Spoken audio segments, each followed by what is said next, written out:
Selamat datang di Potatoes, podcast seputar dunia kedirgantaraan. Fasten your seatbelt and enjoy the ride. Halo Potatoes. Hai, Gue Eli, Gue Sesi, gua Rendra. ketemu lagi di Potatoes. Potatoes, podcast seputar dunia kedirgantaraan. Halo Potatoes, kita balik lagi di episode kesekian. Kali ini kita kedatangan tamu spesial lagi. Tamu spesial karena kali ini.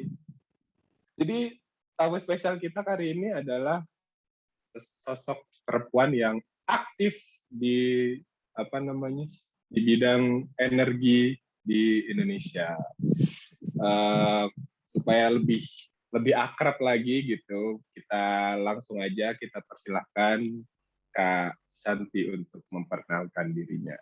Silakan Kak Santi. Halo teman-teman Potatoes. Halo. Halo. Agak delay ya. Iya karena Zoom ya, delay baik. Mungkin karena malam juga kali otaknya jadi rada delay dikit. Mulai topping. Iya. Oke, kenalan dulu ya. Nama saya Rina Santi Sijabat, bisa dipanggil Santi. Saya sekarang bekerja di Kementerian Energi dan Sumber Daya Mineral atau ESDM di bagian Direktorat Jenderal Minyak dan Gas Bumi. Atau kalau mau lebih lebih spesifik lagi, saya di bagian Direktorat Teknik dan Lingkungan. Di situ saya bekerja jabatannya sebagai Inspektur Migas. Inspektur migas itu apa sih? Bukan inspektur Vijay tentunya. Inspektur migas itu dong. ada kaitannya sama inspeksi ya. Jadi pokoknya untuk melakukan inspeksi keselamatan dalam rangka menjamin keselamatan operasional di instalasi oil and gas di Indonesia. Tapi selain inspektur migas, saya juga menjadi tim dalam penyusunan standar dan mutu atau spesifikasi untuk bahan bakar, baik bahan bakar minyak maupun bahan bakar gas di Indonesia. Jadi kalau teman-teman Potatoes kan penerbangan, jadi pasti familiar sama Aftur. Nah, spek Aftur itu dirilis di Ditjen Migas atau dari Kementerian SDM, itu saya yang ngerjain bersama tim yang terdiri dari berbagai stakeholder di Indonesia. Mau dari pemerintah, dari akademisi, dari profesional juga ada. Ini kenapa akhirnya Kak Santi hari ini kan ngobrol sama kita kan karena tadi Kak Santi juga sedikit sampaikan kita sebenarnya pengen bahas terkait dengan bioaftur. Aftur sebenarnya lebih aftur. Kemudian kan kita juga tadi dapat bocoran di awal bahwa Kak Santi ini salah satu tim nih yang lagi meriset ya bahasanya, boleh dibilang begitu, untuk bioaftur di Indonesia. Nah, sekarang gimana sih kondisi aftur itu sendiri dalam di bisnis aviasi nasional dari kacamata Kak Santi sebagai Pembuat kebijakan gitu, atau pembuat kebijakan gitu. Oke, jadi mungkin kalau teman-teman di bagian penerbangan taunya pokoknya aftur diisi gitu ya. Pokoknya spesifikasi pesawatnya bisa menggunakan aftur. Nah, tapi kalau misalnya dari sisi kita penyediaan energinya sendiri, pertama-tama lihat dulu nih dari supply demand. Kalau dari supply demand-nya, kita patut bangga loh bahwa sebenarnya aftur kebutuhan aftur untuk Indonesia itu sebenarnya 100% sudah bisa diproduksi dari dalam negeri. Ini bukan berarti crude-nya dari dalam negeri ya, tapi kalau kita menghitung produksi afturnya saja, itu sudah mencukupi untuk kebutuhan konsumsi di dalam negeri, termasuk kalau misalnya ada pesawat-pesawat dari luar yang mau sandar di Indonesia dan mau mengisi sebelum mereka ke luar negeri, itu kita sudah bisa memenuhi gitu kalau dari sisi afturnya. Terus tadi kan Mas Renda bilang soal bioaftur ya. Nah, memang saat ini udah mulai nih studi-studi terkait bioaftur. Itu sebenarnya bukan sekarang sih, udah dari tahun 2008 sebenarnya inisiatif mulai digaungkan tentang bioaftur. Tapi tentunya apakah bioaftur itu akan jadi replacement ya? Pasti enggak, karena peraturan di internasional pun penggunaan bioaftur itu sifatnya dicampurkan ke dalam aftur yang sekarang atau kita biasa sebut aftur konvensional. itu paling banyak sekitar 5% volume. Jadi tentunya dari 100% bahan bakar yang masuk ke dalam tangki pesawat terbang itu 95%-nya masih aftur yang berasal dari fossil fuel, dan itu kalau secara supply demand-nya itu fully supplied locally by Pertamina sebagai sole producer ya untuk aftur di Indonesia. 5% sendiri kenapa? Kenapa masih hybrid gitu? Memang belum bisa dari supply-nya atau ada alasan lain? Yang pertama itu karena teknologi ya. Jadi untuk teknologi membuat bioafturnya sendiri itu adalah teknologi yang baru. Jadi pasti untuk menghasilkannya itu butuh cost yang tinggi, butuh mungkin proses yang relatif tidak lebih praktis dibandingkan aftur konvensional yang teknologinya udah dari zaman baheula. Jadi makanya dicoba dulu, dan juga kan running untuk pengetesan untuk pesawat itu tuh yang aku sih nggak tahu ya, tapi pasti kakak-kakak lebih ngerti. Cuman yang aku ikutin itu beribet banget gitu, kayak banyak stepnya, dan untuk itu pun 5% hanya sebagai suggestion. Jadi hampir seluruh dunia kayaknya nggak ada yang nyampe 5%. Jadi mungkin mereka mulai dari start dari 2%, lalu 3% naik gitu. Jadi 5% itu adalah jumlah yang gede. Dan kenapa sih 5% doang? Karena kita lihat lagi skala yang lebih gede, bahwa tujuan utama aftur dibuat bio itu selain karena ketersediaan fosil fuel semakin sedikit, ya kan, cadangan bahan bakar fosil, tapi juga karena kita mau mereduce carbon emission yang dari bahan bakar fosil itu. Dan kalau misalnya kita hitung secara volume, sebenarnya 5% dari aftur aja itu udah banyak banget gitu nge-reduce-nya. Nggak kayak tangki mobil kan yang cuman berapa puluh liter. Jadi makanya sampai kalau mungkin teman-teman tahu, kalau di solar kan kita sekarang udah jualnya biosolar. Biosolar itu udah sampai 30% volume. Sampai sebanyak itu kenapa? Karena kita mau ngejar volume nih gitu. Jadi karena untuk volume 30% aja itu reduksi untuk karbonnya itu masih nggak sebanyak kalau misalnya kita mengurangi sedikit di aftur. Tadi kan ada bilang spek aftur itu dirilis dari bagiannya Santi ya? Nah, speknya tuh kayak apa sih maksudnya? Jadi kalau untuk seluruh spesifikasi atau standar quality produk bahan bakar minyak dan bahan bakar gas di Indonesia itu harus sepengetahuan dari pemerintah dan seizin dari pemerintah. Jadi kalau nggak sesuai dengan standar yang ditetapkan pemerintah itu nggak boleh dikeluarkan. Sebenarnya kita kan udah ada nih banyak standar internasional kayak ASTM, API atau ISO, kita udah familiar sama standar itu ya.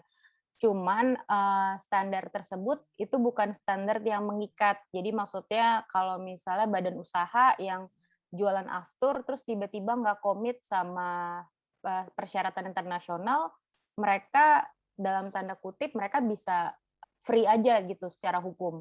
Jadi harus ada basis hukumnya. Jadi spesifikasi yang dibuat di tempat aku bekerja itu kita membuat payung hukum di mana menjamin kualitas dari bahan bakar yang akan diterima oleh konsumen, dalam hal ini di maskapai atau mungkin pengguna aftur dan bahan bakar aviasi lainnya, aftur, afgas gitu-gitu.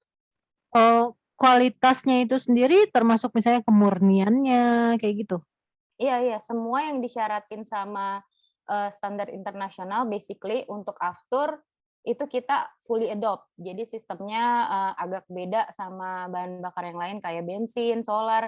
Mungkin kalau di Indonesia kok ada bensin 88, di luar negeri nggak ada gitu.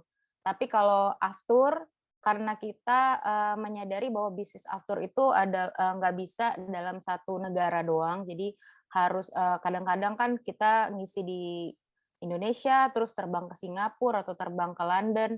Nah, itu harus mengikuti regulation internasional juga. Oleh karena itu, payung hukum yang dibuat oleh pemerintah Indonesia fully adopt 100% dari defense standard. atau itu kan standar yang lazim atau umum dipakai di dunia aviasi untuk bahan bakar. Oke. Bioaftur sendiri itu biasanya terbuat dari apa bahan dasarnya? Terus keunggulannya apa sih dibandingin aftur konvensional?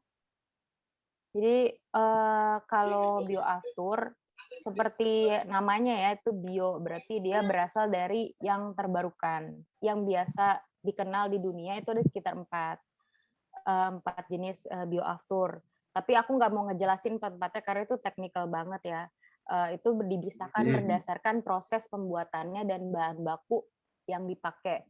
Intinya kalau di Indonesia kita menggunakan bioaftur yang diproses dari esterifikasi. Kenapa kita pakai yang itu? As simple as karena Indonesia itu banyak banget potensi minyak lemak, yaitu kelapa sawit. Jadi akhirnya para pakar di Indonesia bermufakat dari 4 proses ini. Jadi bukan berarti 4 proses ini kita nggak mampu nih ngerjainnya, bukan. Tapi kita perlu, jadi dari preliminary study-nya kita ada feasibility study dong. Jadi pakai yang mana ya? Apakah kita pakai menggunakan bahan baku batu bara?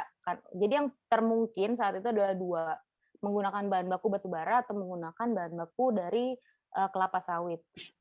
Karena apa? Karena dua-duanya di Indonesia banyak, berlimpah ya kan. Batu bara emang kita mau mengurangi pembakaran batu bara karena kualitas batu bara di Indonesia udah semakin turun rankingnya atau grade-nya. Tapi di sisi lain, kalau kita tetap pakai batu bara, nggak akan ada sustainability-nya gitu. Jadi akhirnya sepakat, oke, kita nggak usah deh mikirin batu bara untuk aftur, meskipun prosesnya lebih bisa right now gitu, karena batu bara udah ada, tinggal diproses. Tapi akhirnya pemerintah dan juga dibantu oleh tentunya pihak-pihak yang terkait, akhirnya menggunakan rute memakai pembuatan aftur dari kelapa sawit, lebih tepatnya dari inti kelapa sawit gitu. Dan kelapa sawit kayaknya di Indonesia lumayan melimpah juga ya, jadi keputusannya pasti mempertimbangkan itu juga. Tapi ngomong-ngomong menariknya tadi Kak Santi bilang bahwa sebenarnya geser ke bioaftur tentu untuk carbon footprint yang lebih minimal, ya kan? Nah, udah ada studinya belum sih Kak sebenarnya seberapa jauh perbedaan antara ketika kita menggunakan bioaftur dan ketika kita menggunakan aftur konvensional? Atau mungkin setidaknya gini deh, dari yang tadinya 0% terus sekarang jadi 5% bioaftur ini, sudah ada kelihatan belum sih hasil pengukurannya seperti apa terhadap carbon footprint yang ada di Indonesia gitu?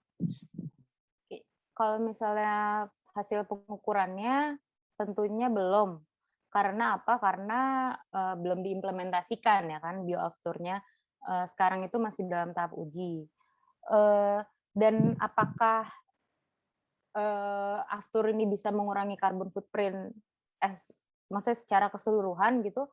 Pastinya iya. Karena ini sudah disepakati juga dari PBB. Kalau misalnya teman-teman potatoes kayaknya udah lebih familiar deh sama namanya ICAO, tahu ya? ICAO, Ya, ICAO. Nah, ICAO itu kan dia punya body sendiri namanya CORSIA. CORSIA itu adalah, bentar aku lupa deh singkatannya apa ya, Carbon Offsetting and Reduction Scheme for International Aviation. Nah, CORSIA ini tentunya kan udah dari diskusi yang banyak dan mereka akhirnya bersepakat bahwa oke, kita jadikan baseline 2019-2020 menjadi baseline penggunaan aftur konvensional. Jadi gampangnya adalah kalau kita pakai sekarang 3.000 liter, berarti kan mungkin karbon footprint-nya sekitar X gitu ya, X ton gitu. Nah, di 2021 dan seterusnya, itu kita nggak boleh nih karbon footprint-nya itu X ton.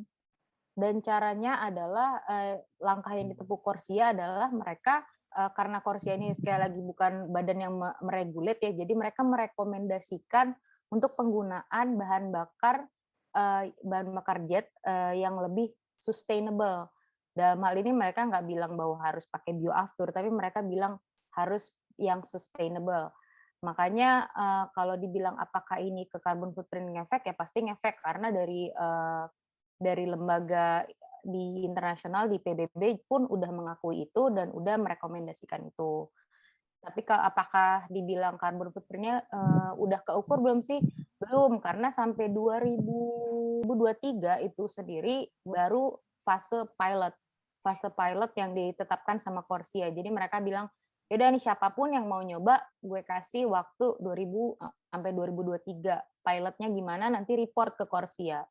Nah, nanti baru di 2024, 2026 itu first phase. Itu untuk negara-negara yang kayaknya yang lebih mapan lah, semacam Amerika atau misalnya Eropa, itu menggunakan bioaftur. Nah, 2027 sampai 2035 itu baru nanti ditetapkan di situ, mudah-mudahan kayaknya sih bakalan jadi bahwa yang aku dengar kalau misalnya pesawat dalam melintasi suatu negara atau wilayah, terus mereka tidak mendeklar bahwa mereka menggunakan bioaftur, nanti mereka akan ada charge tambahan gitu. Kayak bayar karbonnya ya? Ya. Jadi tadi itu kalau dari sisi carbon footprint ya. Jadi mungkin tadi targetnya di Corsia itu lebih ke negara maju dulu. Nah, tadi kalau Santi cerita di Indonesia sendiri, tadi kan kebanyakan diambil dari minyak kelapa sawit ya. Kalau di luar, kayak gimana sih perkembangannya? Lebih banyak dari mana sih bioaftur itu? Ya, benar. Jadi memang tadi kan aku bilang bahwa aftur itu kalau yang di Indonesia kita developnya dari kelapa sawit atau lebih tepatnya dari minyak inti kelapa sawit. Apa sih minyak inti kelapa sawit? Inti kelapa sawit itu kalau teman-teman tahu kelapa sawit bongkahan, terus nanti dia ada buahnya, terus nanti ada bijinya. Bijinya itu biasanya nggak kepake selama ini, menjadi sampah aja dibuang atau menjadi biomasa lah untuk dibakar-bakar gitu. Tapi sekarang intinya atau bijinya kelapa sawit itu dipres, diambil minyaknya, dan itulah yang dijadikan sebagai bahan baku aftur. Kenapa? Karena pertimbangan struktur kimianya itu yang paling bagus untuk dijadikan bahan bakar aftur. Dan apakah di luar negeri juga pakai kelapa sawit? Tentunya enggak. Karena kita kembali lagi ke sistem yang mau diambil pertama dulu adalah sustain nggak nih?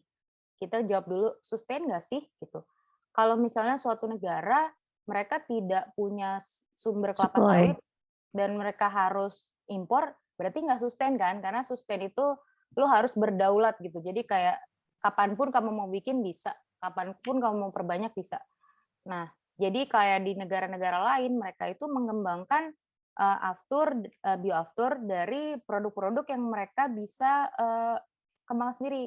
Contohnya misalnya di Brazil itu dari 2000 berapa ya? Dari 2016 itu mereka udah propose ke Indonesia, boleh nggak kami jualan bioaftur kami ke sini? Karena mereka sebenarnya udah produksi bioaftur yang bersumber dari gula. Nah, kenapa? Karena di Brazil itu gulanya banyak, karena mereka nanam sugar cane-nya tuh banyak banget. Jadi tebu maksudnya. Tebu. Jadi akhirnya mereka bikinlah itu si bioafturnya dari tebu, dan mereka propose waktu itu 2016 ke Indonesia, boleh nggak kalau misalnya kita mengadakan studi pencampuran aftur yang ada dijual sekarang oleh Pertamina sama yang dari Brazil ini. Waktu itu akhirnya dari tim bahan bakar dan juga tentunya dari Dirjen ya, dari Dirjen Perhubungan Udara dan dari Dirjen Migas, akhirnya kita bersepakat bahwa nggak usah, ngapain dibikin studi itu, karena toh Indonesia itu nggak akan bisa supply aftur dari gula, karena yang ada kita rebutan sama komoditas pangan. Yeah. Nah, dan itu akan menjadi nggak sustain, akan menjadi persaingan nggak sehat kan di commodity marketnya. Akhirnya studi itu padahal udah mau dimulai, udah mau dibiayain sama orang Brazil juga, ya mungkin karena as simple mereka bisa jadi bisa jualan baru ya. Iya, tapi akhirnya para pakar-pakar itu mikir gini, ngapain dibikin studi? Toh jadinya mubazir, karena ujung-ujungnya Indonesia nggak akan develop bioaftur dari gula atau dari tebu. Kita akan develop dari kelapa sawit gitu. Gue jadi agak tertrigger. Tadi Kak Santi bilang kan sebenarnya komoditas yang udah sempat disebut adalah batu bara dan kelapa sawit nih. Tapi tadi cerita juga ternyata di Brazil bisa pakai tebu.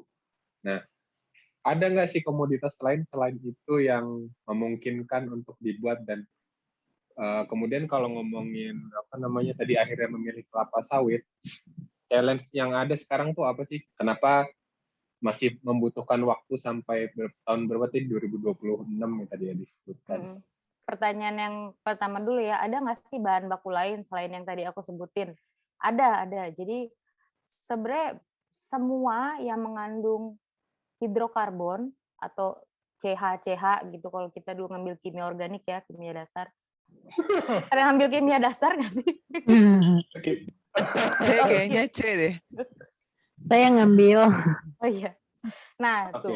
Jadi sebenarnya apapun yang mengandung hidrokarbon sebenarnya possible untuk diubah menjadi hidrokarbon lainnya karena kan aftur itu hidrokarbon kan. Jadi hanya merekonstruksi dari susunan karbonnya aja sebenarnya. Kasarnya seperti itu prosesnya.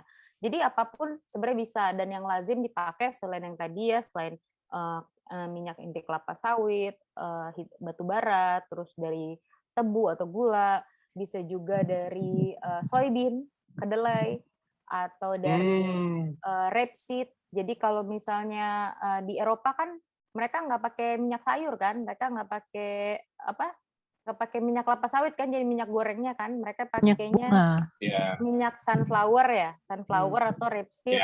Nah, itu juga bisa pakai sunflower seed, bisa pakai rapeseed, bisa pakai jatropa atau yang zaman siapa ya dulu, zaman SBY ya, yang minyak sempat jarak heboh, itu? minyak jarak, ya bisa. Tapi kita mempertimbangkan lagi supply demand-nya, mana yang cepat tumbuh, mana yang ada, mana yang available, dan mana yang surplus. Tuh. Dan memang yang dari minyak kelapa sawit ini yang memang tidak digunakan selama ini ya? Betul, nggak dipakai. Jadi sebenarnya kalau ditanya sumber energi yang paling mudah didapat tuh apa sih? Yang sebenarnya lu buang gitu. Jadi memang ngambilnya dari bijinya yang sebelumnya cuma jadi sampah dan nggak kepake, tapi sekarang kayak di upgrade gitu, diberi nilai tambah untuk jadi si bioafter ini ya. Jadi nggak akan rebutan sama pangan ataupun sama minyak goreng ibu-ibu. Memang tujuannya kayak gitu. Atau nggak perlu lagi nambah ladang baru dulu untuk sementara kan, karena memang ya itu yang udah kebuang gitu. Iya. Walaupun sebenarnya mungkin di masa depan bisa aja kan, barangkali pemerintah punya program, tanam tebu gitu misalnya, atau tanam sunflower khusus untuk nanti bisnis bioaftur, mensuplai bioaftur kan gitu. Tapi sebenarnya kalau kita sedikit ngomongin sawit nih, sawit itu kan bisnis yang old school sih sebenarnya, tapi itu polemiknya sampai sekarang selalu ada. Jadi kalau dibilang apakah sawit kayak tadi Rendra bilang kita perlu tambah buka lahan. Jadi misalnya aku ngerti sih kecemasan orang. Oh berarti nanti kita buka lahan baru dong. Berarti nanti hutan-hutan ditebang dong gitu kan. Ini nggak selaras dong sama carbon footprint ya kan gitu kan. Sebenarnya tahu nggak bahwa Indonesia itu adalah eksportir minyak kelapa sawit terbesar di dunia. Eksportir loh, bukan importir. Jadi ya banding-bandingan lah sama Malaysia ya. Jadi kalau kita mengurangi jumlah yang kita ekspor, sesimpel itu aja. Kita bisa pakai itu untuk kebutuhan di dalam negeri gitu. Dan juga kan kalau sekarang itu lagi marak isu bahwa kelapa sawit itu yang diekspor kan rata-rata kita ke Eropa gitu ya. Pihak-pihak di Eropa bilang bahwa Indonesia itu tidak melakukan sustainable farming. Lalu mereka melibatkan child labor misalnya gitu untuk kelapa sawit. Padahal mungkin mereka hanya melihat satu fragmen dari sekian banyak fragmen yang mungkin di generate oleh oknum-oknum yang kita juga nggak tahu ya kan, karena punya ada politik kepentingan. Nah dan itu juga yang men-trigger dari presiden, dari pemerintah, ya sudah daripada kita capek-capek dalam tanda kutip minta-minta ya, tolong dong terima, tapi dalam artian ya kalau mereka memberikan kritik kepada perusahaan kelapa sawit ya pemerintah juga tegur ke perusahaan kelapa sawit bahwa mereka harus mengimprove dari sistem perkebunan yang mereka harus lebih sustainable dan jangan pakai child labor. Tapi di situ juga kita bisa lihat bahwa ya gap yang ekspor segini besar sebenarnya kalaupun kita nggak laku di luar, kita bisa diserap di sini gitu. Jadi masih jauh deh istilahnya kalau harus buka lahan dan buka hutan gitu masih banyak banget. Balik lagi ke pertanyaannya, sekarang challenge-nya apa sih Kak? Untuk mencapai supaya memungkinkan nggak tuh dari 5% menjadi 10%, 15% atau bahkan sampai 100% gitu? Iya, jadi challenge-nya apa kalau di Indonesia? Kalau di Indonesia sendiri mungkin aku kasih sedikit update ya, bahwa di Indonesia ini sedang dilakukan studi bersama dari akademisi dari ITB ya, terus juga dari BPPT, lalu dari Pertamina, lalu dari BPDPKS juga. BPDPKS itu Badan Pengusahaan, pokoknya mereka adalah organisasi yang intinya mereka melakukan pendanaan kepada studi-studi yang terkait dengan penggunaan kelapa sawit. Dana itu didapat dari sebagian profit dari perusahaan-perusahaaan kelapa sawit di Indonesia. Namanya BPDPKS. Nah, terus studi ini sudah dilakukan sejak, bentar, aku lihat contekan ya daripada salah. Sudah dilakukan sebenarnya sejak kalau kita backdate itu dari 2012, 2010, 2012. Kenapa kok lama banget ya? Iya, karena pertama-tama bikin aftur itu nggak kayak kita masak, jadi kayak oseng-oseng selesai gitu. Jadi harus ada yang namanya katalis, ya kan? Nah, untuk buat katalisnya sendiri itu butuh studi, makanya butuh waktu selama itu. Katalisnya kita juga bisa nggak sih kita beli katalis? Simple, bisa nggak sih beli katalis dari luar negeri? Ya bisa, tapi sustainability-nya mana? Ya kan? Jadi kembali lagi bikin katalis dulu. Jadi udah ada katalis nih. ini kayak bibit yogurt gitu. Nah, iya Kak, benar. Kayak starter ya. Dia intinya katalis sesuai namanya, dia sebagai katalisator atau mempercepat reaksi. Bisa nggak sih reaksi tanpa pakai katalis? Bisa, tapi mungkin untuk menghasilkan 1 kiloliter si aftur butuh mungkin 3 tahun. Tapi kalau pakai katalis bisa 1 jam, nah kayak gitu. Nah, katalisnya itu juga udah dikembangkan, namanya mungkin kalau kita baca di koran atau di media-media, itu namanya katalis merah putih nih. Katalis merah putih itu, iya namanya katalis merah putih, buatan dari Teknik Kimia ITB. Alumni ya. Proud alumni. Dari katalis merah putih itu mereka membuat intinya adalah mereka bagaimana caranya dengan kilang-kilang yang ada sekarang, kilang-kilang di Pertamina nih yang ada 8, bisa nggak kita ganti katalisnya, kita masukin katalis yang baru dengan sistem bentuk kilang yang seperti itu as it is, kita bisa nggak masukin yang tadinya masukin crude oil, sekarang kita masukin minyak kelapa sawit. Ternyata bisa nih. Nah, gitu dengan katalis merah putih itu dia bisa yang tadinya kilang-kilang di Indonesia itu hanya bisa membuat dari crude oil atau dari fossil fuel, sekarang ditambahi jadi feed-nya atau umpan feedstock-nya itu adalah fossil fuel plus kelapa sawit atau istilah teknisnya RBDPO, refined bleach palm oil gitu. Itu katalisnya kalau palm oil atau misalnya tebu gitu beda atau sama? Beda, Kak. Jadi spesifik ya? Spesifik, dedicated memang. Jadi memang itu ujinya udah untuk membuat katalisnya sendiri yang baru di launching kayaknya baru di 2018 kemarin ya, baru ibaratnya digembar-gemburkan oleh presiden ya. Yang pembuatnya kan yang pemilik patennya Profesor Subagio itu juga dapat recognition dari Pak Jokowi untuk pembuatan katalis merah putih ini, dan dari situlah akhirnya kita mulai eksponensial nih progresnya, mulai yang tadinya stuck nih katalisnya belum kebikin, akhirnya katalisnya udah kebikin, dan dari katalis kebikin dibuatlah pilot test di kilang-kilang, di beberapa kilang di Pertamina untuk menggunakan katalis itu bisa nggak sih keluar nggak cuma aftur, karena kalau kita bikin dalam produksi minyak bumi, produksi bahan bakar, satu kali jalan itu kita nggak, misalnya mau bikin bensin doang atau mau bikin solar doang, nggak bisa. Jadi pasti akan ada berdasarkan dari tingkat distilasinya ya. Jadi akan ada yang namanya kita keluarannya jadi bensin, akan ada keluarannya minyak tanah, akan ada keluarannya aftur. Nah, gitu. Jadi salah satunya adalah aftur atau kita dibilang di sini officialnya belum ada sih, tapi orang kadang-kadang nyebutnya sebagai green aftur atau aftur bio atau bio aftur atau aftur nabati ya. Dari Tapi situ yang lah. lebih terbarukan. Iya, karena dia apa? Karena dia feedstocknya itu nggak cuman dari fossil fuel, tapi dari kelapa sawit juga gitu. Itu baru satu stage. Oke, dari kilangnya udah kelar nih. Itu udah sekitar tahun berapa ya? 2018. 2018, 2019. Akhirnya di 2020 lah dicobakan di pesawat. Itulah yang akhirnya bekerja sama dengan PT.DI sebagai untuk flight test-nya ya.